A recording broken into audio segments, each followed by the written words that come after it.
Ayo guys, your favorite Kage, Enigma Kage, bringing yet another video. If you're new to the channel, welcome. Hope you stick around, watch a few of my videos, and hey, maybe you'll subscribe today. So check it, Jump Force has been out for almost 2 years, and wasn't until my buddy asked me, yo bro, what the hell is the status at the select screen for? Aren't they irrelevant?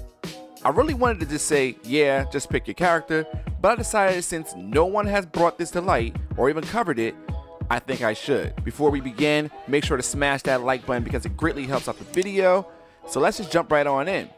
When selecting your Jump Force team, you have the option to just pick your favorite characters, pick a team based on overall health, and of course picking a character that does massive damage via their ultimate. So let's start with the health portion of the chart. Every character in Jump Force has a set amount of health, ranging from 14,100 to 16,100 plus. That's pretty much your range. If you have a big body character such as Blackbeard, Boo, or Toguro, you're looking at the maximum overall health your team can collectively have. That comes into play when eating an ultimate late game. Trust me, you're gonna want a lot of health or else Sasuke ultimate will just eat right through you.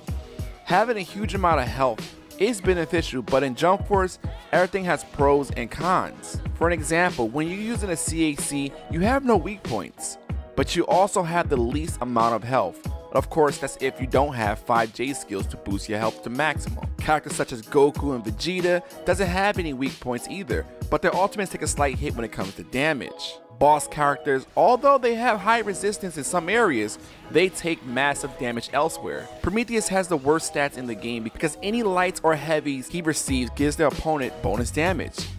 Shishio has the least amount of health and is weak to fire, which pretty much goes with his lore of him being burnt alive. But don't worry, because Shishio has the strongest ultimate in the game. When it comes to the attack portion of the chart, the higher the number, the more damage your awakened ultimate does. Shishio and Sasuke has the strongest ultimates in the game.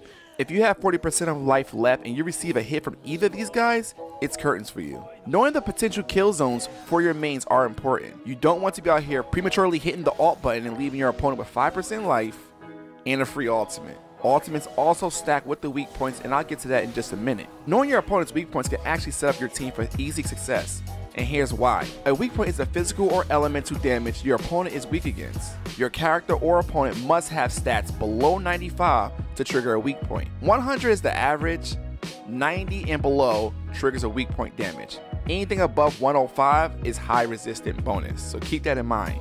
But let me explain further. Physical resistance chart goes as follows: strikes, bleeds, and specials. If you are physically weak against strikes, then you're roughly taking about 3 to 5% more damage in combos and or physical abilities such as Red Hawk or even Razengans. Don't worry, you don't have to memorize these stats because they appear on the screen when it's triggered. If the opponent is weak against special attacks, that too will trigger. The interesting thing about special attack resistance is that these are non-elemental attacks such as Prometheus ultimate, Hancock's projectile, or even Ryo Saiba bullets, which is great because you really don't have to worry too much about that negative status since only 2 to 4 people have non-elemental projectiles. Finally, the element chart is broken down by 6 elements in the game: fire, lightning, ice, wind, light, and dark. These element types can be triggered in combo strikes, abilities, and ultimates. Characters like Dio has great physical resistances, but he suffers bad against light attribute attacks. Well, he's a vampire. While characters like Totoro has great resistance against ice attacks, but takes bonus damage from fire. I think it's a nice little touch from Spike Chunsoft that they slipped in, but they kind of failed to actually explain to the community. Honestly, this chart should not be the deciding factor of your selection. It's Jump Force. You can get good with just about anyone except Glenna, because she's awful. Anyway, I know it's one of them random facts that can help someone, so I decided to share. Make sure to drop a like for your boy and share this to a friend. And as always, I'm Enigma, signing off. Peace, guys.